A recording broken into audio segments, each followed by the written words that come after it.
नाशद विघ्न अनंत तासे सर्वारंभ में ध्यावत है सब संत तासे सर्वारंभ में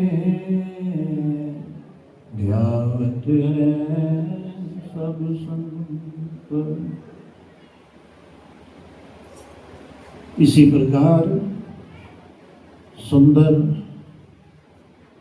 सिंहासन पर विराजमान इष्टदेव सदगुरुदेव भगवान श्री परमहंस महान विभूतियों का दिव्य अलौकिक दर्शन दीदार करते हुए एवं श्री श्री 108 श्री परमहंस महाराज श्री पंचम पातशाही महाराज जी का दिव्य दर्शन दीदार करते हुए प्रेम सहित मिलकर बोलिए जयकारा बोल मेरे श्री गुरु महाराज की जय।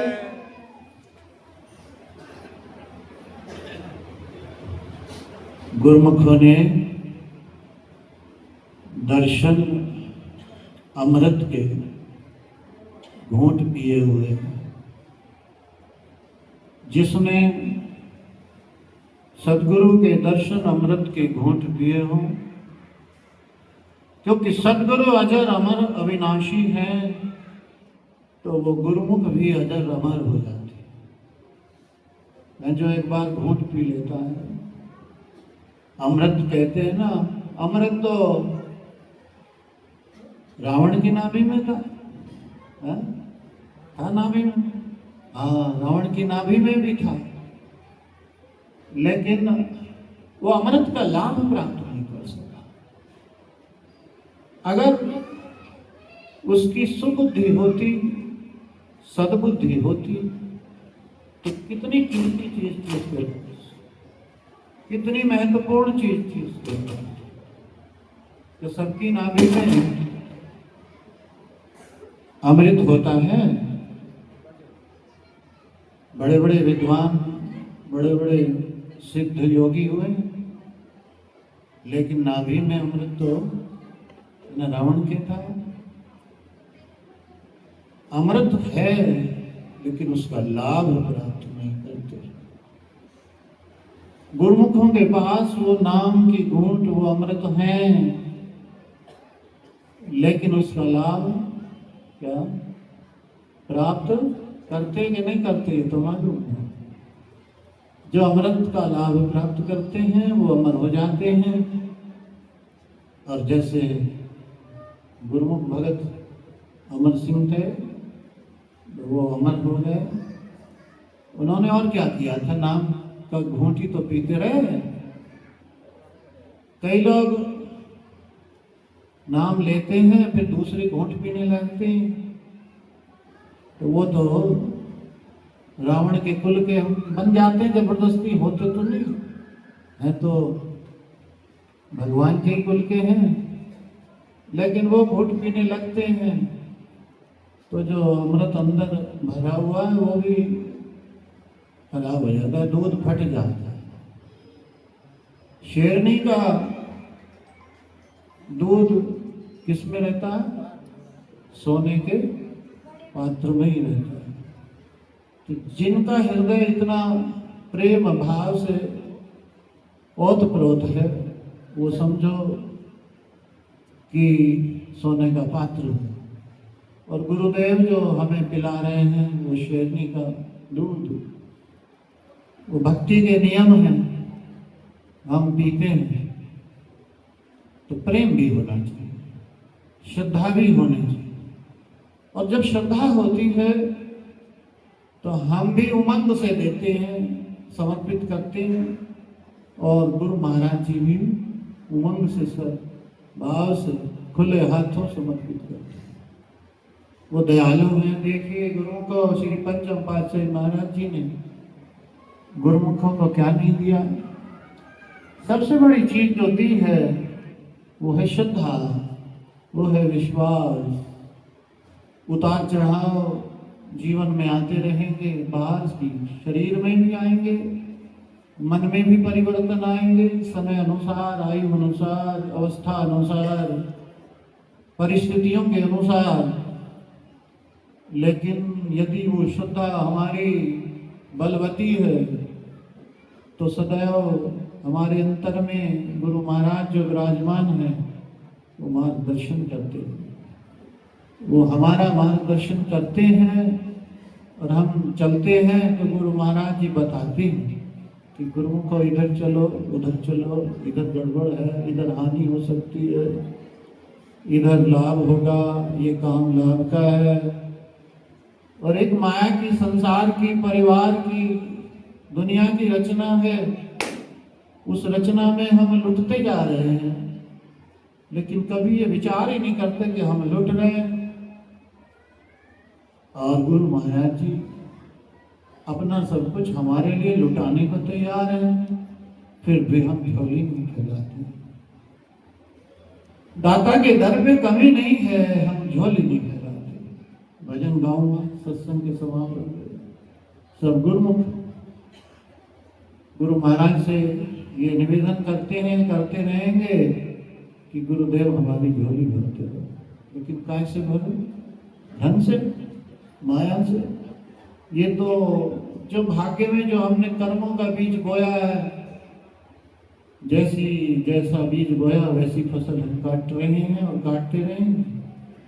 लेकिन कुछ अलग से कुछ करना है तो जैसे फल है, देसी आम है, हमने बोया था तो देसी आम पेड़ हो गया बड़ा, लेकिन उसके आम उतने स्वादिष्ट नहीं हैं।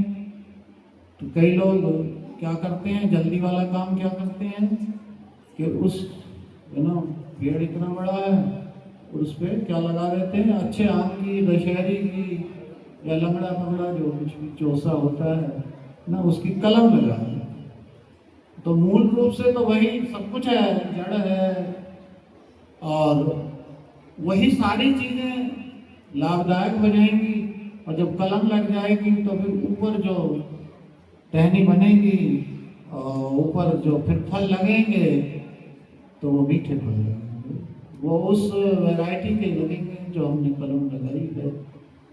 तो हमारा जन्म कैसा भी हुआ, कुछ भी कर्म लेकर के हम इस संसार में आए हैं और पिछले जन्म के कर्मों के अधीन हम हैं, वो हमारी संरचना है, उसको कोई बदल नहीं सकता। कई लोगों के स्वभाव होते हैं, भाई ये बड़ा गुस्सैल, क्रोधी, क्रोध वाला, तो भाई उसकी पुरानी पिछले जन्म की ऐसी संरचना है। कई बड़े शीतल होते हैं, कई बड़े चतुर होते हैं, कई बड़े सज्जन होते हैं। तो पिछले जन्मों की ये सब करनी होती है, कर्म होते हैं। दो जुड़वा बच्चे भी जो एक समय में एक माता से पैदा हुए हैं, शरीर एक जैसा हो सकता है लेकिन स्वभाव बोलो एक जैसा होगा? कभी नहीं हो सकता। जुड़वा बच्चे हैं, दोनों भाई, जुड़वा भाई हैं, एक ही माता पिता के, एक ही माँ के पेट से पैदा हुए हैं, एक ही समय में पैदा हुए हैं, एक जैसी परवरिश है, लेकिन स्वभाव उनके अलग अलग। कारण संसार के तो पुनर्जन्म तो होगा। तो वो दो बच्चे देखिए, पुनर्जन्म का प्रमाण है। एक ही माँ से एक ही समय में आए संसार में, लेकिन उनका स्वभाव अलग अलग है। तो इसका मतलब पिछले जन्म की कमाई जो है वो हम लेकर के ना साथ में लेकर के आए हैं। और उस कमाई पे जैसे देसी आम पे फिर क्या लगा देते हैं, कलम लगा देते हैं। तो श्री गुरु महाराज जी ने ना ऊपर से अहंकार का, हमारा मैं मेरी का सिर काट दिया और वो काट के कलम लगा दी भक्ति। कटवाओगे सिर कटवाने की कोई तैयार है? अरे सिर कटवाना तो बड़ी कैड़ी बात है, कह रहे हैं हाथ खड़े, लेकिन सिर तो सिर, कितनी बार सर झुका दो, है ना, आरती पूजा करो, दोनों समय उस समय सर झुकाते हैं, दंडवत करते हैं। ये भी सर कटाने से कम नहीं है, ये सर झुकता नहीं। हाँ, मैं तो इतना बड़ा जमींदार हूँ, इतना बड़ा सेठ हूँ, इतना अकलमंद हूँ, इतना विद्वान हूँ। ये सारी धन का अहंकार, माया का अहंकार, शक्ति का अहंकार, ये सारी चीजें खोपड़ी में भरी हुई है, गोबर भरा हुआ है।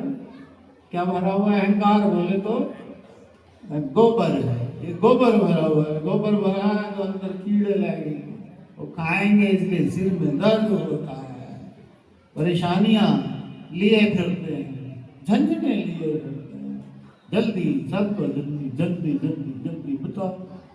जिधर भी हम जा रहे हैं, जिससे मिलते हैं, कहता जल्दी आते हैं। मैंने कहा भाई आओ गुरुमुखो, तुम जल्दी करते हो, मेरे से भी प्रसाद जल्दी ले लो। पहले पहले मैंने अपना प्रसाद ले लो, क्या पता मन कब उठा के भगा के ले जाए। जिन्होंने जो आरती पूजा से पहले नहीं मिले, भैया मिल के देखो, फिर तो प्रसाद नहीं मिला। सब तो मिला है प्रसाद, लेकिन पहले भी जो नहीं मिला, पहले आरती पूजा से पहले नहीं मिला, मिल लेना। लेकिन मिलना तो देखो गुरु महाराज से है, ये मिलना आरस परस का मिलना है, सतगुरु स्वामी से मिलना बड़ा जरूरी। कल भजन गाया था मैंने, वो सुन लोगे कहीं ना कहीं आप। आज दूसरा गाएंगे। किस लिए गाते हैं, किस लिए सुनाते हैं हम? अपना अहंकार बढ़ाने के लिए न गाएं, न बोले, न सुनाए, प्रेम बढ़ाने के लिए, है ना। प्रेम अगर हमारे अंदर होगा तो अगर सुर ताल भी थोड़े इधर उधर हो रहे होंगे ना तो अच्छा लगेगा। भक्तों को ना भी लगे तो मेरे भगवान को तो अच्छा लगेगा, और जो भगवान को अच्छा लगता है वही अच्छा होता है। जो गुरु महाराज को अच्छा लगता है, अच्छा क्या होता है? धर्म पत्नी के लिए अच्छा वो है जो पति को अच्छा लगे, और जो पति को अच्छा ना लगे तो धर्म पत्नी नहीं हुई ना। जो गुरु को अच्छा ना लगे वो गुरुमुख नहीं हुआ ना। जो गुरु को अच्छा ना लगे, चाहे खाना हो, चाहे पीना हो, चाहे बोलना हो, चाहे गाना हो, चाहे जागना हो, चाहे सोना हो, है ना। सोते भी भजन करते हैं गुरुमुख भगत लोग, वो सोना भी भला। जिसमें भजन चलता हो, जिसमें गुरु महाराज की कार के हारन बजते हो, जिनमें प्रेम है, तो पुरानी स्मृति वो पिक्चर रात में चलती है गुरुमुखों की। गुरु महाराज जी की कार आ रही है ना, हारन बज रहा है, गुरु महाराज जी दर्शन दे रहे हैं, दर्शन दे रहे हैं। ये वाले गुरु महाराज पंचम मासाई महाराज की ज्यादा लीलाएं देखी हैं। बड़ा समय श्री गुरु महाराज जी ने श्री आनंदपुर के सुंदर राज सिंहासन पर राज किया, और न केवल श्री आनंदपुर के सिंहासन पर राज किया, गुरुमुखों के हृदय के सिंहासन पर राज किया, है ना। ऐसे विराजमान हुए, ऐसे विराजमान हुए कि वो उतरने का नाम ही नहीं है। उनके जैसा दुनिया में कहीं कोई दिखाई नहीं देता। वो चढ़ी चढ़ी आंखें, नशे, वो पारब्रह्म परमात्मा से हर समय जुड़े हुए, वो जोत, जोत से जोत जगाते चलो, और प्रेम की गंगा बहाते चलो। देखते ही लपट, देखते ही अंदर की बुझी जोत जग जाती थी। इनके स्वरूप में भी वो शक्ति है। इनका ध्यान करो, आरती पूजा करो। तो ये अवतरण दिवस पे मैं सब जगह ये बोल रहा हूँ कि गुरु महाराज जी श्री पंचम पातशाही महाराज जी ने 5 नियम बनाए। जो 5 नियम हैं, ये हाथ की 5 उंगलियां, कांग्रेस का पंजाबा समझ लो। ये हाथ की 5 उंगलियां हैं। और क्या मतलब कि जो 5 नियम पालन करता है, गुरु महाराज उसको पकड़ के है। जो 5 नियम निभाएगा, गुरु महाराज को पकड़ के रखेगा, उसको गुरु महाराज जी भी पकड़ के रखते हैं, और पकड़ के रखते हैं, छोड़ते नहीं हैं। गुरुमुख ऐसे ऐसे प्रेमी है जिन्होंने वो बूटी पी ली, वो सेवा। देखिए सबसे बड़ी पहचान आपको बता दूं, कई भक्त हमसे कहते हैं, और बात स्पष्ट बोलनी चाहिए। भगत कहते हैं कि भजन में मन नहीं लगता, कुछ और कुछ दिखाई नहीं देता, नजर नहीं आता। कई पुराने भगत भी बोलते, मैं तो क्या भजन बोलने में गान करने की फुर्सत नहीं, वो तो यही कहेंगे, नहीं सब तो नहीं, सब प्रेमी भी हैं, ऐसी बात नहीं, सारे देखो सब जैसे सब तरीके के लोग हैं। ये तो भोजन को सब देखेंगे, भजन को घर में भी लड़ते झगड़ते रहते हैं, भाई भोजन कैसा बनाया, नमक कम है, मिर्च कम है, फलाना कम है, ठिकाना कम है। लेकिन ये नहीं भी भजन का रस कैसे मिले, भजन का आनंद कैसे मिले, ये तरकीब नहीं सोचते, ये विचार नहीं करते। ये विचार सबको करना चाहिए, खोजना चाहिए। और वो खोजने से कोई चीज बिना खोजे तो मिलती नहीं। दुनिया खोज रही है भगवान को, परमात्मा को, पहाड़ों में, चंद्राओं में, तीर्थों पे, लेकिन खोजने से मिले या ना मिले, गुरुदेव के भजन में खो जाने से। जब तक खोएंगे नहीं अपने आप को, खोना खोजने में अंतर है। खोजते रहो, खुजलाते भी रहो। और लेकिन जब तक खोएंगे नहीं, सब कुछ मिटाएंगे नहीं, तो कुछ नया नहीं बनेगा। नई चीज हासिल तब होगी जब पुरानी चीज मिटेगी। मकान भी अगर आजकल नए ढंग से लोग बनाते हैं, पुराना मकान भी खरीद लिया, सस्ता मिल जाता है, चलो ठीक है कोई बात नहीं, पुराना खरीद लिया, फिर तोड़ते हैं, फिर उसको नए सिरे से मकान बनाते हैं, बड़ी गहरी नींव करेंगे, सरिये बड़े अच्छे लगाएंगे, फिर अंदर भी टाइलें पत्थर लगाएंगे, और बड़े बड़े बाथरूम बनाते हैं, बड़े बड़े रसोइयाँ बनाते हैं। उनसे पूछते हैं गुरु महाराज जी का मंदिर कहाँ है, तो कहीं कोने में छोटा सा लटका हुआ मिलता है। बाथरूम इतना बड़ा, रसोई इतनी बड़ी, और बेडरूम अलग अलग, बेडरूम मतलब बुरा बुरा कमरा बेडरूम। जब ना भजन नहीं करोगे तो बुरा, और भजन करोगे तो सारा अच्छा है। और सदा वो बेड, वो मलमल के गद्दे नहीं रहेंगे। लेकिन खो जाने का मतलब ये है कि सब कुछ हम खो दें। जो कुछ अपना है उसको अपना ना माने, और अपना ना मानने का मतलब है हम सेवा समर्पण में गुरुदेव को भेंट हो जाएं। एक भक्त कहता है, श्री आनंदपुर में, उस गांव के कुछ भगत यहाँ बैठे हुए भी हैं। एक भक्त प्रेमी महात्मा जी से कहता है, पहले मुझसे बोला प्रेमी महात्मा से मिलवा दो। मगर कोई बात नहीं, हम मिल लेते हैं, सबसे मैंने क्या मिलवाना, मिल जाएंगे। बोले नहीं चलो, मुझे ले गया और लाइन में जैसे लगे, प्रेमी महात्मा से मिले तो कहता है, महात्मा जी मुझे भी ऐसे कर दो, रंग में रंग दो, साधु ऐसे कपड़ों में रंग दो। किसी गांव के आए हुए हैं यहाँ भगत, उसी गांव का भगत था कोई, तो स्पष्ट नहीं कहना चाहिए, वही बात गड़बड़ हो जाती है। तो प्रेमी महात्मा जी भी बड़े होशियार है, जो गुरु महाराज की सेवा की है, पंचम पातशाही महाराज जी की, महापुरुषों की सेवा करने वाले का हृदय महान होता है, बुद्धि भी विशाल होती है। और वो कहते हैं, नौकरी करते थे वो, बोले भाई साधु तो बना देंगे, पर ये बताओ पेंशन कहाँ करोगे, जो पेंशन तुम्हें मिलती है। कहता ये पेंशन तो बच्चों की है, तो पेंशन बच्चों की, तो तू भी बच्चों का ही है। भाई साधु बनना है तो पेंशन भी दरबार में कर सके तो ठीक बनवा ले। उनको पता था, एकदम खिसक गया, साधु बनवा। कल एक कोई भक्त कह रहा था, महाराज ये रंग कहाँ मिलता है, मगर सब जगह मिलता है, लेकिन हमारा रंग तो आनंदपुर में मिलता है, ये गुरु महाराज जी देते हैं। ये सफेद कपड़े लेते हैं, सफेद भी सूती होते हैं, पता हो भैया टेरिकॉट के रंगीन कपड़े कोई देता भी है तो दियो मत ना, हम तो सफेद कपड़े, तो गुरु महाराज का रंग देते हैं, ये गुरु महाराज का दिया हुआ रंग है।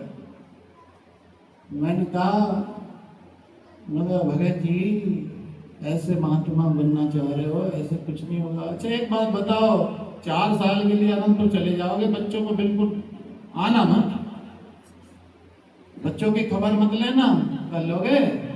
कहता नहीं जी ये तो मुश्किल है। मगर तो फिर माँ साधु बन के सोच रहे पैसे आने लगेंगे, माँ आने लगेंगे।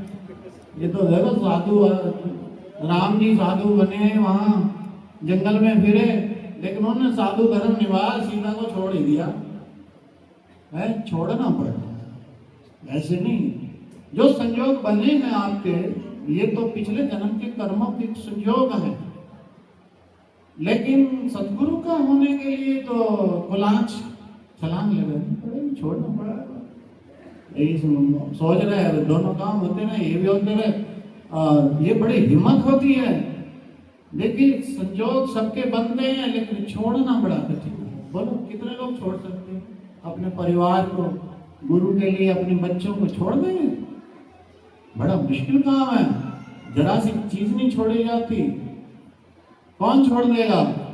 श्री पंचम पातशाही महाराज जी ने अपना घर परिवार छोड़ा, और जब वहां पहुंच गए तीसरी पातशाही महाराज जी के समय में, तो उनके पिताश्री जी वहां पहुंचे, विनती की, महाराज जी हमारा तो ये कहीं फकीर ना हो जाए, घर में तो किसी प्रकार की कमी है नहीं, और ये फकीर बनने को तैयार है। तो फकीर बन गया, तो गुरु महाराज ने फरमाया ये फकीर नहीं बना, ये हमने इसको शहंशाह बना दिया है। गुरु महाराज अपने वचन से जरा सी देर लगती है, उनके वचनों में वो शक्ति होती है, इसको हमने त्रिलोकी का मालिक बना।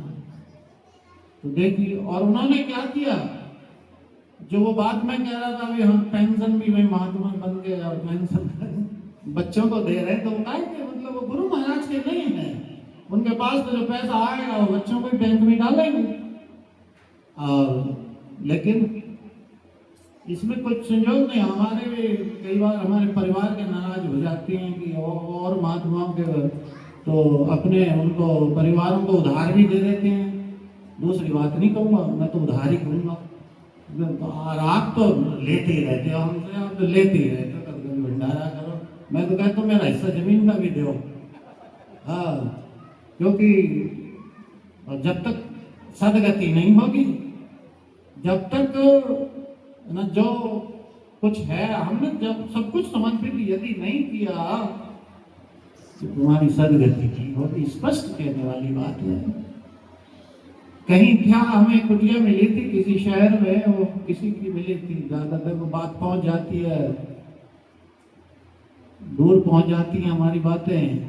तो वो कुटिया उसने दी तो सही, तो उसका जब इतिहास ये रहा कि एक महाराज के पास खूब धन आता था, देख के चेली बन गई, चेली बन के भाई अपने घर पैसे भेजने लगी, और महाराज चले गए, वो सारी प्रॉपर्टी उसके नाम कर दी, उसको बना दिया साध्वी, साध्वी बन गई, प्रॉपर्टी सारी नाम कर दी, और जो आ रहा था सब, क्यों सुंदर भगत जी, ज्यादा मत कहना, सुंदर भगत जी को पता है सुंदरदास को। तो अब हमारे जब हमें कुटिया मिली, तो पहले उसकी बहू गई, बेटे की बहू, फिर बेटा गुजर गया, फिर पोता गुजर गया। किसके कारण? दान का। दान का पैसा बड़ा भयंकर चीज है। मैंने उस भगत को समझाया, दान के अन्न में लंबे लंबे दांत, और भजन नहीं करेगा तो फाड़ देंगे आंत। तो जब इतनी चीज है, इतना महत्वपूर्ण है, अगर हम सेवा करेंगे, हम सेवा करेंगे तो उसका कितना बड़ा फल होगा। श्री गुरु महाराज जी की हम सेवा करेंगे तो कितना बड़ा फल होगा। देखिए, भजन करने के लिए, भजन की तरक्की के लिए कुछ जो जिससे हमारी आसक्ति है उसको समर्पण कर, छोड़ के तो जाएंगे नहीं। देखो ये तो पक्की बात है, घर तो नहीं छोड़ सकते, छोड़ दो, घर तो नहीं छोड़ सकते, लेकिन घर में से थोड़ा सा निकाल के भंडारे भंडारे कर दो, गरीबों को बांट दो। उधर बाढ़ आई, उधर कहाँ आई है, पंजाब में, हरियाणा में, हिमाचल में, उधर पे आओ। पर अगर बस इकट्ठाई करते रहोगे, इकट्ठाई करते रहोगे, इकट्ठाई करते रहोगे, तो है ना, फिर उसमें गड़बड़ हो जाएगी। ज्यादा संचित करना।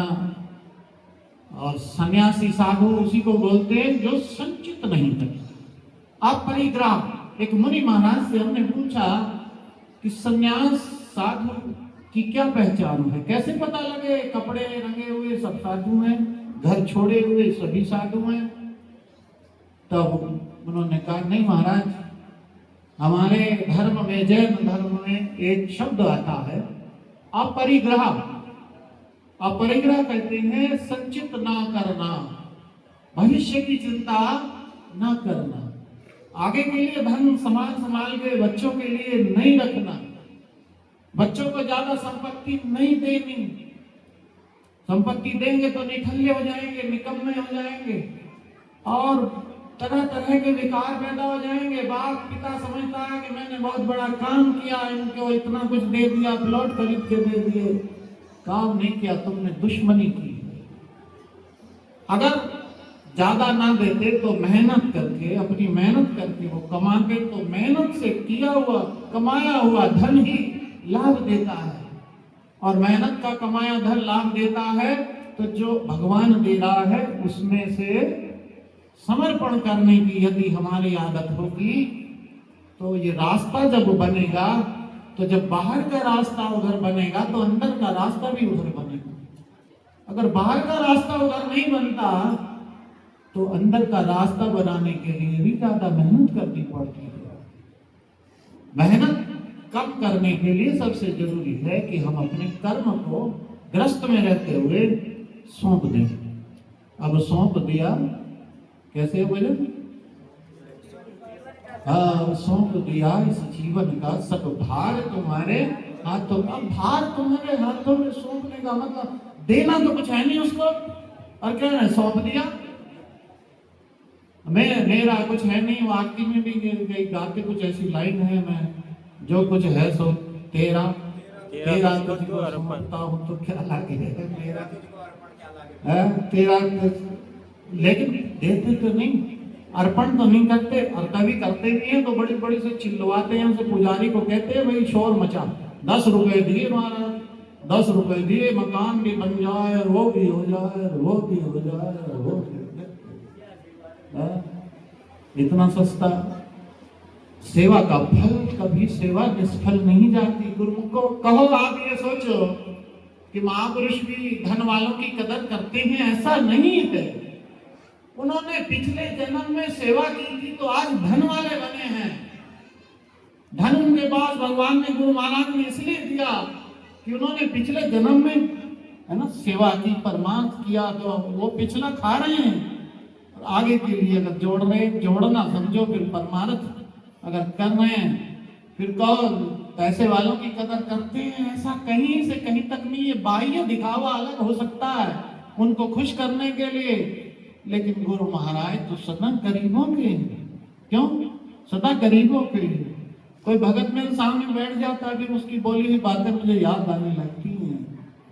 ये चिनोड़ी के कोई भगत मुझे बता रहे थे, एक बार मैंने कई जगह लीला सुनाई है कि श्री आनंदपुर में भगत चलते चलते आपस में चर्चा कर रहे थे कि गुरु महाराज जी को, जब हम तो गरीब आदमी हैं, कभी अलग से मिल नहीं सकते, पैसे वाले लोग गुरु महाराज के दर्शन कर पाते हैं, मत्था टेकते हैं। अरे वो गरीब भी टेकते हैं, मजदूरी वाले भी टेकते हैं, मजदूरी करने वाले भी खूब सारी सेवा इकट्ठी कर करके ले जाती हैं, ऐसी कोई बात नहीं। लेकिन मन में ख्याल इनके चल रहा था, कुछ किसी ने बताया था मुझे, भगत ने सामने शायद बैठे हैं ये लोग, बताया, सुंदर भगत जी ने बताया था। और वो ऐसी चर्चा कर ही रहे थे कि हम पैसे वालों से ही मिलते हैं, हम शायद दर्शन ना कर पाए। इतने में घंटा घर के आसपास कार आ गई, और श्री कार आ गई, गुरु महाराज ने दर्शन के लिए प्रसाद दिया। तो वो तो जरा सी देर में गुरु महाराज जी तो हमारे सारे काम करने को तैयार बैठे हैं, है ना? क्यों डॉक्टर साहब? अगर ये साहब सोचो कि हाँ मैं सत्संग में जाऊंगा तो कई मरीज, कईयों के इंजेक्शन लगाऊंगा, कई 1000 रुपए इकट्ठे करूंगा, ऐसा लालच मन में आ भी जाए, आ जाता है। मान लो आ भी जाए, सत्संग में ना भी आओ तो उसमें से कुछ थोड़ा सा निकाल लोगे तो थोड़ा सा तो फल मिल ही जाएगा। क्यों? मरीजों को करते हैं सेवा, सेवा गुरुमुख करते हैं तो सेवा की तो पहचान है, सेवा की निशानी है। भगत सेवा के रूप हैं। कई भगत नाराज हो जाते हैं, 2-4 दिन पहले फोन करते हैं कि भंडारे से कि महात्मा जी को हमारे लायक सेवा तुमने बताई नहीं, तो सेवा बताओ क्या करें। उनको ये मालूम है कि सेवा बड़े भाग से मिलती है। तो श्री पंचम पातशाही महाराज जी ने सेवा देखिए कितने वर्ष रहे, लेकिन श्री आनंदपुर दरबार ऐसा बना दिया, बैकुंठ बना दिया। सेवा से बनाया कि कहीं लूट के लेके आए? बोलो, मेहनत की है गुरुमुखों ने भी। लेकिन बताए श्री आनंदपुर में महात्मा लोगों ने, हमारे जो महाराज जी छठी पातशाही महाराज जी हैं, वो हमें मुझे बताया करते थे कि हमें गुरु महाराज ने बाहर भेजा ठेकों पे डैम बनाने के लिए, खुदाइयां करने के लिए, बसें चलाई, किराए पे चलाई। उस समय दान नहीं था, इतनी बड़ी रचना को रचाना था, तो उन्होंने मजदूरियां, उन्होंने मेहनतें की हैं, इतना कुछ करके तब जोड़ा। आज वो श्री आनंदपुर धाम देखो बैकुंठ से निराला है। हम जाते हैं कितना आनंद आता है, लेकिन सेवा से कि बजर बट्टू से पैसे बन गए। बोलो, हमें जो सुख मिल रहा है, हम जाते हैं तो सेवा गुरुमुखों ने की है, महात्मा लोगों ने सेवा की है, अपने आप को मिटाया है, तो फर्क है। अब आप ये भी फर्क मैं आपको स्पष्ट बता दूं कि पुराने महात्मा जन्म में नए महात्मा जन्म में फर्क देखते हो ना, होता है। कारण है उन्होंने शरीर से बहुत सेवा की, परिवार समेत सब कुछ मिटाया है, दिन रात रूखी रोटी खाई, चने खाए, गुड़ खाया, और वो सेवा उन्होंने कुछ और चीज देखी ही नहीं, दिन रात सेवा की है। तो वो केवल उनके कपड़े नहीं रंगे, गुरु महाराज ने उनका मन लगा हुआ है। हाँ, मोरम मिट्टी बता रहे हैं मंजूर वाले मास्टर साहब कि जब ये पुराने जमाने पुराने लोग जाया करते थे, सेवा करते थे, तो सफेद कपड़े जो है ना मोरम में रंगीन ऐसे रंग के हो जाते थे, महात्मा बन जाते थे। देखो सेवा से जरा सी देर में महात्मा बन जाते थे, पता ही नहीं लगता था भगत है कि महात्मा है। सेवा से रंग देखो, हनुमान जी का इससे बड़ा उदाहरण क्या होगा? क्यों नहीं मान रहे? सेवा में किसका नाम है? हनुमान। जो अच्छी सेवा करता है मैं उसको हनुमान बोलने लगता हूँ। भाई ये हमारा भगवान जी का हनुमान है, जो निष्काम भाव से सेवा करता है। हनुमान जी को भगवान ने क्या नहीं दिया? हाँ, कुछ चीजें नहीं दी, परिवार नहीं दिया, दिया भी होगा तो ले लिया। कोई था उनका बेटा, कोई था, कौन था, क्या नाम था? मकरध्वज था, लेकिन छीन सब कुछ, अपना भी लुटा देते हैं, अपना भी सीता माता दुख ही उठाती थी सब कुछ। और भगवान कृष्ण का भी सारा खानदान ही कहते खत्म हो गया था, यदुकुल तो उस समय खत्म ही हो गया था, अब फिर दोबारा से हो गया होगा। ये तो भगवान के भगत हैं, है ना, ये भगवान के भगत हैं, उनका तो कभी नाश नहीं होता, वो तो सदा सदा रहती है, धरा धाम पर सदा रहे। हमारे श्री गुरु महाराज जी फरमाते हैं, गुरुमुखो तुम्हारा हमारा आज का रिश्ता नहीं है, ये रिश्ता जन्म जन्म का है। कई गुरुमुख को छोटे छोटे बच्चे आते हैं और अपने माता पिता को कहते हैं, आए थे सुबह भगत जी आए थे फूलों वाले यहाँ, उस दिन सेवा करने के लिए आए थे पीछे एक दिन, तो अपना पोता लेके आए थे। तो पोते के लिए कह रहे हैं कि ये पोता हमें याद दिलाता है, बाबा आरती करो। ये पोता कहता है, बाबा वहाँ चलो, मम्मी चलो, आश्रम में चलो, सत्संग है, गुरु जी से मिलेंगे, प्रसाद मिलेगा।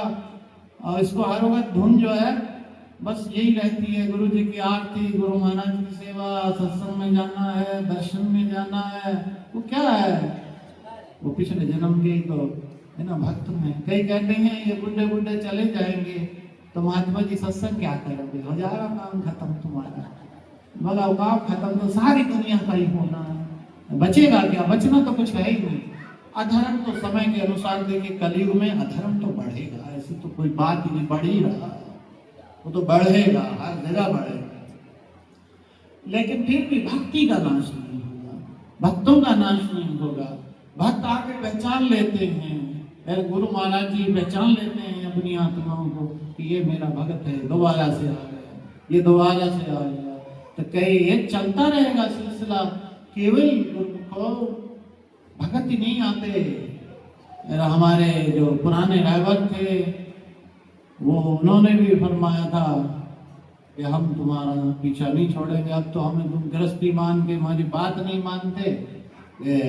लेकिन गृहस्थियों से बड़ी उनकी जो भक्ति में तो बहुत ऊंची हस्ती थी संत नौबत सिंह। लेकिन क्या हम फिर आएंगे, है ना, हम फिर तुम्हारे साथ रहेंगे, फिर सत्संग चर्चा चलेगी, फिर सेवा करवाएंगे, बोला था। बताते हैं, बोला था, मैं तो ऐसे बताते हैं, बोला था। तो वो भी पीछा नहीं छोड़ते। गुरु महाराज जी युग युग में आते हैं, हर युग में आ रहे हैं। किसके लिए आते हैं? भक्तों के लिए आते हैं। पुनर्जन्म वैसे नहीं होता, ये तो अमर है। जन्म मरण दो में नाही, जन परोपकारी आए, लेकिन ये रूप बदल कर आते हैं। प्रथम पातशाही महाराज जी आए, फिर द्वितीय, फिर तृतीय, फिर चतुर्थ आए, फिर पंचम, अब षष्ठम रूप में श्री गुरु महाराज जी, है ना, गुरुओं को श्री आनंदपुर में कैसे खुला आशीर्वाद देते हैं। दयालु, बहुत दयालु, इतने दयालु हैं कि अनंत दयालु हैं। और मवी का तो उनको नाम याद है। जब भी हम जाते हैं गुरु को, मवी का अधिकतर पूछते हैं। एक बार पूछ रहे थे, आपको बार बार उस लीला को सुनाने में ज्यादा आनंद आता है ना। यहाँ तो एक घूंट पीने तो आते हो, क्या कोई शास्त्रों की बात ना तो मुझे याद ना मैंने शास्त्र पढ़े, लेकिन अपने पास तो शस्त्र है गुरु आज्ञा का। और ये गुरु आज्ञा का शस्त्र सब शास्त्रों से बढ़ जाता है, इससे बढ़ के कोई नहीं। जब गुरु महाराज की आज्ञा, जो कहते हैं, मैं मीरा बाई कह रही ना राणा से, राणा जी तेरे महलों में आग लगे, गुरु के लिए कह रही। जब तेरे महलों में भी आग लग जाए, मैं तो अपने गुरु की बता जा रही हूँ, मैं तो भगवान की पूजा कर रही हूँ। तो जो मीराबाई का नाम इतना मशहूर है, इसलिए मशहूर है कि सब कुछ त्याग के गुरु की मन लगी। अभी तो लटका लटकी भटका भटकी में पड़े हैं, ये भी मिल जाए वो भी मिल जाए। और गुरु जी के पास तो कई बार ऐसे इसलिए आते हैं कि गुरु जी हमारे बच्चों के लिए कुछ दे दें, माया दे दे, शादी करा दे, ब्याह करा दे, और घर बनवा दे। कबीर साहब इसलिए तो कह रहे कोई करावे ब्याह से, कोई ब्याह सगाई करवाने आ रहा है, कोई कुछ कराने आ रहा है, क्या है कबीर सुनो, कोई नंदो को क्या कीजिए जी। तो वो अंधे बता रहे हैं कबीर साहब, जो माया मानते हैं, आंख उसकी खुली है जो गुरु को मानते हैं, जो केवल गुरु का की तलब करते हैं, उनका दर्शन दीदार, उनकी सेवा सेवा मानते हैं। कई बार ऐसा होता है, ये तो महात्माओं का दुर्भाग्य भी कहना उचित तो नहीं है कि महात्मा कहें भगत सेवा करो, लेकिन भगत अगर कहें कि महात्मा जी हम क्या सेवा करें, तो उनको बैकुंठ जाने से कोई नहीं रोकता। जो भगत ये कहे कि गुरु महाराज, महात्मा जी हम गुरु महाराज की क्या सेवा करें, हमें सेवा बताओ, भंडारा है, सत्संग है, काम है, कुटिया का निर्माण है, या कुछ भी है। महात्मा लोग किसके लिए कर रहे हैं? कोई वहां परिवारों को रखेंगे, किसी को गुरुमुख जहां भी जाएंगे। देखो नंगली साहब की कुटिया बन रही है, तो गुरुमुखों के लिए है कि दूर दूर से गुरुमुख आए, महात्मा लोग भी आए, संत लोग भी आए, सभी आए, उनको ठिकाना हो गुरु के धाम में।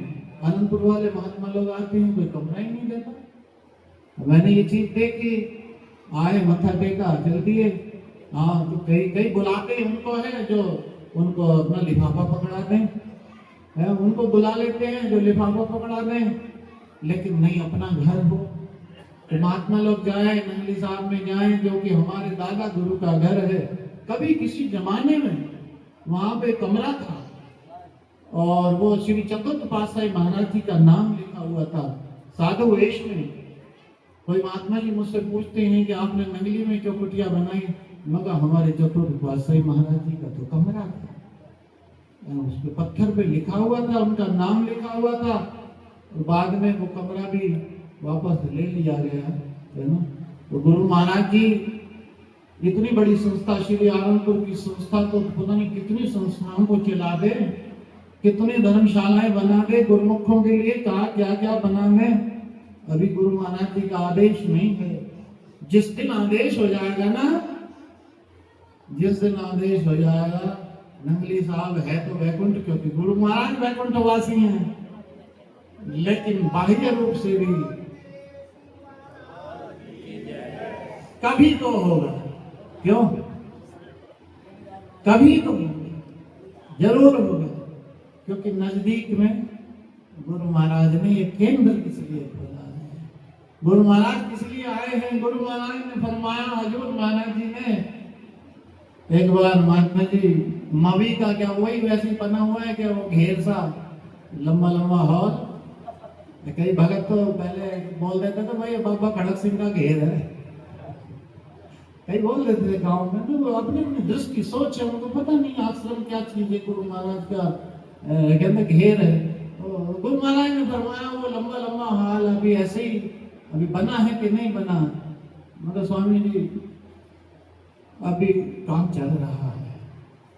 बोले हाँ हम गए थे ना, जब कहा गए थे तो मैं चुप हो गया। महाराज गए तो हो नहीं आप?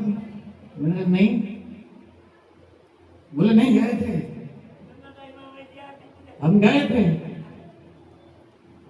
अब क्या कहें, सब महात्माओं के सामने मैं गुरु महाराज जी को झूठ सिद्ध करूंगा क्या कि झूठ बोल रहे हैं? लेकिन बाद में ध्यान में आया, हाँ बाद में ध्यान में आया उस रूप में नहीं गए थे, किसी और रूप में है ना। किसी बाबा जी एक बार आए थे, आपको कई बार सुनाई भी है, गुरु महाराज जी आए थे और वृद्ध रूप में, और उन्होंने बहुत बातें जो बताई थी वो सत्य निकलती गुरु को। अभी एक दिन एक भक्त मेरे पास अभी 2-3 दिन पहले आके बैठ गया, यहीं रात को सोता भी है, फिर आप उसके पीछे पड़ जाओगे, बताओ बनी नाम। मेरे पास आके कहता महात्मा जी बात करनी है। मैं बताओ क्या बात करनी है? तो यहाँ जैसे जाप तो चलता है, दिन में भी चलता है, डॉक्टर साहब हमारे ऋषिपाल जी बड़े सेवा में पक्के हैं, दिन में भी शाम को भी चलता है, सुबह भी जाप चलता है। तो भंडारे के दिन भी सुबह सुबह 1 घंटा या जाप का नियम है। तो उसने कहा कई बार महात्मा जी मुझे जाप की नींद आती है और आवाज आती है, सोए सोए भी आवाज आने लगती है, फिर उठ के खड़ा होता हूँ, जाप की सो आवाज आती है। मैंने कई बार कईयों से पूछा कि कौन जप रहा है, नाम कौन जप रहा है, तो पता ही नहीं लगता। और ऐसा भी नहीं कि गफलत में हुआ है, उठ के भी नहीं आवाज आ रही थी, नींद से उठा तब भी नाम जाप की सुबह सुबह 1:30-2 बजे 2:30 बजे आवाज आ रही थी। और उसको उसकी बात को थोड़ा भगत जी ने भी पानी दिया, ये चंद्रू भगत जी ने भी थोड़ा कहा कि हमें भी कई बार ऐसी आवाज आती है कि यहाँ नाम का जाप चलता है, तो इसमें असंभव नहीं है ना। वो आत्मा में वो परम अमर है। भगत जी हमारे जिनकी यहाँ समाधि है, बाबा खड़क सिंह एक बार उधर बच्चों की तरफ थे, बाहर से आ रहे थे, तो बच्चों ने कहा बाबा बाबा उधर कहीं तो खुली समाधि थी, कुछ था नहीं यहाँ, बाबा वहां तो फूल बरस रहे हैं। बोले कहाँ? हमें तो नहीं दिखाई दे। थोड़ा आगे चले तो कहते हमको भी दिखाई देने लगे फूल। नजदीक जाते गए तो थोड़ा सा कुछ अंगारे से बरसे, और हाँ भी कोई सफेद कपड़े वाला बैठा हुआ है और फूल बरस रहे हैं, और फिर गए तो वो भी लुप्त हो गया। ऐसी नहीं है गुरु महाराज जी, आप सहज सरल वैसे ही समझ लो तो समझ लो, इसमें कोई बात नहीं। लेकिन अगर इसको और रहस्यमय में आप लोगे यहाँ की सेवा को, तो गुरु महाराज ने कितने भक्तों से ऐसे सेवा करवाई है जिसकी उम्मीद ही नहीं, उनको भी ये पता नहीं कि वो कहाँ से लाए, कैसे आई। और गुरु महाराज ने ना ये कहाँ से कहाँ बना दिया, इतना कुछ बना दिया। ये अपनी क्या बिसात थी, इतनी औकात थी। तो श्री गुरु महाराज जी ने एक बार अपने बचनों में, देखिए उनके बचनों में कितनी ताकत है। हमें बचनों पर विश्वास है, क्या विश्वास है। गुरु महाराज की इतनी शक्ति है। जब प्रयागराज की कुटिया हमें मिली इलाहाबाद की, तो श्री गुरु महाराज के चरणों में विनती की हजूर महाराज जी के कि स्वामी जी मैं तो गांव का सत्संग है और गांव में मालूम है आपको सेवा तो थोड़ी रहती है, मैं भी जाकर क्या करूं। क्या कहूँ बाहूँ, बेचारी जितनी सामर्थ्य है, जितना भाव है, उससे ज्यादा सेवा करते हैं। लेकिन वो तो शहर में महंगाई है, शहर के ढंग से कुटिया बनती है।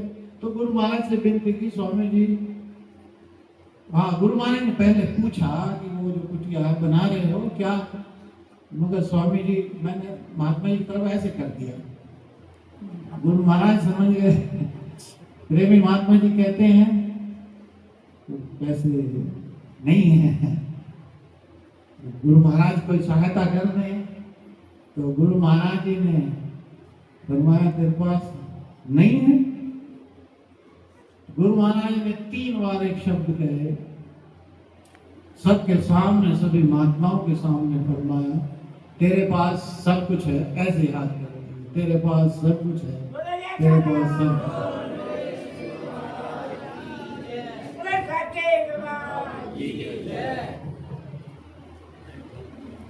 अब ये वचनों में जो शक्ति होती है, वचनों में जो ताकत होती है, उन वचनों के अनुसार सब कार्य फिर शुरू किया। तो आप जिसने देखा होगा देख लेगा, देखा होगा तो ठीक है। प्रयागराज 3 मंजिल कुटिया बनी हुई शहर में, 250 गज में। एक गांव वाले पकड़ ने बना दी। क्या, कैसे बना दी? सब उनकी शक्ति है, सब उनकी ताकत है, उनकी समर्थ है। अगर हम सेवा करते हैं, देखिए भाव हमारे पास जो आता है सेवा में लुटा, और यही सिद्धांत है, यही नीति है। जितना आएगा उधर जाएगा, फिर आएगा। गुरु महाराज कृपा करेंगे। आश्रम कुटियाएं देखो, डूंगर भी बन गया, पता नहीं कैसे बन गया। नंगली साहब भी कुटिया, वो भी 250 गज हो गया, वो भी काम चल रहा है। भगत जन सेवा कर रहे हैं तो लाभ उठा रहे हैं, वहां लाभ मिलेगा। जितनी सेवा करें जितना करें। हमारे ज्ञान सिंह भगत जी रसीदे काटते रहते हैं। कई भक्त कई जगह कहते हैं कि हाँ हमारे यहाँ गांव में मत आइयो, मांगियो मत ना। गांव के भगत जो है मांगने से नाराज हो जाते हैं। कोई नहीं मांगना, मरण समान है, मत कोई मांगे भी।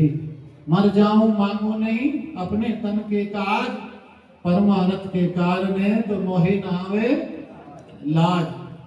हाँ वे कहते हैं गाँव में, फिर वो कई जगह ऐसा कहते हैं जहाँ ट्रैक्टर ट्रॉली हो तो सारे चले जाएंगे, अगर किसी ने ट्रैक्टर नहीं भेजा तो फिर अपना खर्चा करके नहीं जाएंगे। क्योंकि गुरु दरबार में चाहे आनंदपुर जाओ चाहे कुटियाओं में जाओ, अगर 10-20 रुपए खर्च करें तो गुरु महाराज बराबर तो कर ही देते हैं, ऐसी कोई बात ही नहीं। तो वो तो हो ही जाता है, लेकिन बराबर नहीं करते। हमारा सब कुछ बनाने को तैयार है, हमारी झोपड़ी को महल बनाने को तैयार है, सब कुछ करने को तैयार है भक्तों। हमारे सारे संकट हरने को तैयार है। जहां भी कहीं दुर्घटना दिखाई देगी, चाहे बाढ़ आ जाए, गुरु महाराज जी नाव लेकर पार तारने को तैयार। बड़े बड़े संकटों में जो सेवा करते हैं उनका विश्वास नहीं दिखता, जो सेवा नहीं करते उनका विश्वास नहीं होता। जो सेवा करता है विश्वास भी उसका होता है, जो भजन करता है विश्वास भी उसका होता है। बिना सेवा के विश्वास कैसे होगा? जब विश्वास हो जाता है, जब संकट आता है, तो उस समय आंखें मीच के कह देते हैं गुरु महाराज बस तुम जाओ, तेरे हवाले मेरी गाड़ी, तू जाने तेरा काम जाने। कई भक्तों को देखा, सामने डॉक्टर साहब बैठे हैं, इनकी भक्तानी, इतना बड़ा एक्सीडेंट हुआ है, हमें तो डर था कहीं चली ना जाए। अभी तो है बिल्कुल ठीक है, बिल्कुल ठीक है, कोई दिक्कत नहीं। ऐसे ऐसे कई केस हुए हमारे भगत जी, वो बैठे सामने, देखो नाक पे लगी है लेकिन किसी और के लगी होगी, बोला नहीं जाता, लेकिन फिर भी सत्संग में आ रहे हैं। गुरु महाराज क्योंकि अपने जलवे दिखाते हैं गुरुमुखों को, भजन करने वाले को, सेवा करने वाले को गुरु महाराज जलवे दिखाते हैं। अंधेरा तो ना हो गया भाई, रात तो नहीं, टाइम क्या हो गया? हमें तो कोई दिक्कत ही नहीं है। आप लोगों के भाई काम है, दुकान है आपकी, सब्जी बिकेगी, देखो भगत, लेकिन सब्जी इनके पास, सब्जी इनकी नहीं है, गुरु महाराज की। किसकी है?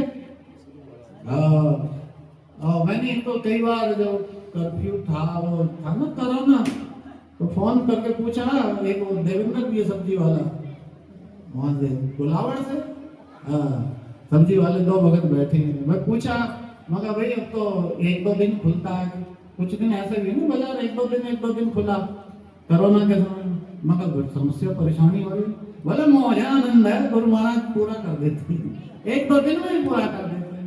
क्यों कर देते हैं? कि जब भंडारा होता है तो सब्जी बताओ कितनी, जिसके पास जो है ये विश्वास है।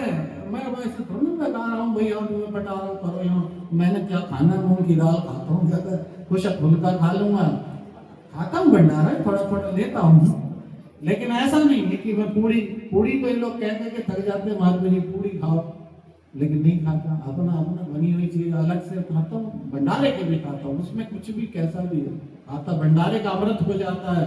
और ये कुछ भी है कैसा भी है भाव से बनाया है तो भंडारा अमृत है, उसमें कुछ मत क्या हो कि हाँ इसमें कुछ और क्या है ना, अमृत अमृत अमृत है तो अमृत है, भोग लग गया तो हाँ भोग लग गया तो क्या है अमृत, गुरु महाराज खिला रहे अमृत बरसे गुरु दरबार में, हर घर में अमृत बरसेगा, हर घर में अमृत, हर घर आनंदपुर बन जाए। हम तो चाहते हैं घर घर में गुरु महाराज के 6 स्वरूप हों, घर घर में मंदिर हो, घर घर में सब, जब 6 स्वरूप पूजा होगी, आरती पूजा करोगे, चलो 6 ना करो तो 2 कर लो, एक पंचम का कर लो और एक छठी पातशाही जी का कर लो, घर में जरूर होने चाहिए। और श्रेष्ठ होगा 3 कर लो, जिसमें ज्यादा कर थोड़े से बढ़ाने हैं तो दूसरी पातशाही जी, पंचम पातशाही जी और छठी पातशाही, है ना, ये बड़ा सुंदर संयोग है।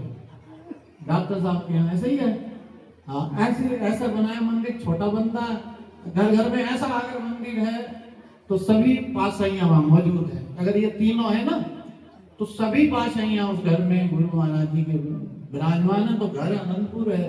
पंचम पातशाही महाराज जी फरमा रहे हैं 5 नियमों की पालना करो, आरती दोनों समय करो, तो दोनों हाथ जब ऐसे खड़े करेंगे तो 5 5 10 हो गए ना, दोनों समय 10 नियम पालन करेंगे। गुरु महाराज जी जब 10 नियम निभाएंगे तो लोक की गारंटी लेंगे, पर लोक की गारंटी लेंगे। छठी पातशाही महाराज जी तो कमाल कर रहे हैं, बोले हम सब जगह की गारंटी लेंगे, तुम 2 घंटे भजन भी जोड़ दो, है ना।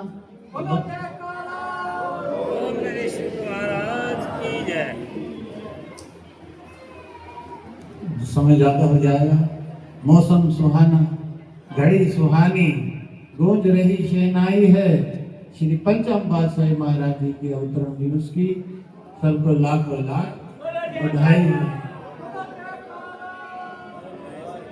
कल गंगा पार में भंडारा था, परसों दोपहर आधी या दोपहर को हम पहुंचे, सारी तैयारी करके 1200-1300 लोगों का भोजन भी, और वहाँ सारी सजावट, यहाँ पर बहुत बड़ी सजावट करवाई। गुरु महाराज करवाते हैं, सब जगह रंग बिखर रहा है। कल भी जन्मदिन 20 सितंबर मनाया गया, श्री आनंदपुर में मनाया गया, सब जगह मनाया गया, तो श्री आनंदपुर में भी गुरु महाराज का अवतरण दिवस मनाया गया। श्री गुरु महाराज जी ने सभी गुरुमुखों के लिए प्रेम पूर्वक शुभ दुआ आशीर्वाद फरमाई है। कुछ कार्यक्रम अवतरण दिवस के हैं। 25 तारीख ग्राम पोली में, भगत जी खड़े हो जाओ, कहाँ पोली वाला, आगे आ जाओ, आगे आ जाओ, जब कहोगे तभी तो जाएंगे, आगे। सूरजमल भगत जी बड़े प्यारे थे, गौ आदमी थे, सब जगह सत्संगों में पहले ही पहुंच जाते थे, डूंगर भी, यहाँ भी देवता आदमी थे, तो वो हर साल में गुरु महाराज का अवतरण दिवस मनाया करते थे। सितंबर में कहते जो तारीख बता दो, अब उनका जो है, इन्होंने क्या नाम भाई तुम्हारा, चंद्र भाई, देखो तो पालना कर रहे हैं, उनकी ये पालना कर रहे हैं। पंचम पातशाही महाराज जी का 25 तारीख को इनके अपोली में सत्संग भंडारे का कार्यक्रम है, सबको आमंत्रित कर रहे हैं। और भी कहीं बैठा हुआ गोलू बता, 2 अक्टूबर को आपको अभी पर्चे बांटेंगे, पर्चे ले लेंगे, तो पर्चे ले जल्दी। 2 अक्टूबर का नगरी साहब में गुरु को ध्यान में 2 अक्टूबर गुरु महाराज जी का, श्री विद्या पातशाही महाराज जी का राज तिलक दिवस है। और अगली इसके बाद की पूर्णिमा पे हम फिर शायद श्री आनंदपुर पहुंच जाएं, तो 2 अक्टूबर राज तिलक दिवस मनाया जाएगा, और सुबह सवेरे 10 बजे से 12-1 बजे तक कार्यक्रम रहेगा। राज तिलक दिवस श्री द्वितीय पातशाही महाराज जी का अपनी कुटिया पर कार्यक्रम होगा। और 12 अक्टूबर श्री आनंदपुर में है। जिन गुरुमुखों ने लेना है अनुमति पत्र लेकर ही जाएंगे, तो अनुमति पत्र आज व्यवस्था है, सब गुरुमुख ले लें। और गुरुमुख जन जिन्होंने लंगर नहीं किया वो अवश्य लंगर करके जाएं, और जिन्होंने कर लिया वो दोबारा खीर भी खा के जा सकते हैं। और तीसरी बात, खा के ले जाने की व्यवस्था तो शायद नहीं होगी, लेकिन खा के जरूर जाए, अगर खीर मिल जाए तो दोबारा। और यहाँ पर केक कटेगा, अभी केक लेके आओ भी भक्तों, केक वाले जो सेवा केक वाले केक लेके आओ, और केक कटेगी। बैठे बैठे केक का वितरण होगा। पहले थोड़ा बहुत नाचोगे टपोगे कोई बात नहीं, लेकिन बैठ के केक सब बैठ के लेंगे। और हलवे का प्रसाद भी सबको बैठे बैठे मिलेगा। जब तक दोनों प्रसाद ना बटे है ना, तब तक जाने की कृपा है। नमस्कार। बोल मेरे शिव महाराज। हलवा का प्रसाद बटता है, आगे का भीड़ इकट्ठी हो जाती, बैठे बैठे लेंगे तो सबको।